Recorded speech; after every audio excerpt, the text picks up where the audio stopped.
MI versus RCB నిన్న జరిగిన ఈ మ్యాచ్ లో అయితే పోటాపోటీగా అయితే ఆడారు రెండు టీమ్స్ కూడా. సో ఫస్ట్ ఇన్నింగ్స్ బ్యాటింగ్ చేసిన ముంబై ఇండియన్స్ 166 రన్స్ అయితే స్కోర్ చేశారు for a loss of 7 wickets అనమాట.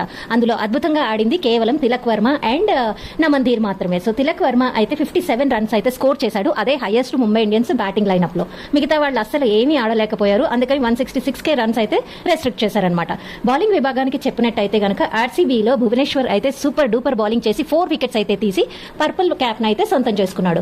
సెకండ్ ఇన్నింగ్ స్టార్ట్ చేసిన ఆర్సీబీ అంతంత మాత్రంగానే రానిచ్చారు. ఫస్ట్ లో అయితే వికెట్స్ బాగానే పడిపోయాయనే చెప్పాలి.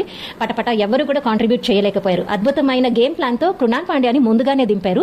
కృణాల్ పాండ్యా అయితే 73 రన్స్ అయితే స్కోర్ చేశాడు విత్ ఇన్ జస్ట్ 46 బాల్స్ అనమాట. సూపర్ డూపర్ ఇన్నింగ్స్ ఆడి ఒంటి చేత్తో అయితే ఆటని గెలిపించేశాడనే చెప్పాలి.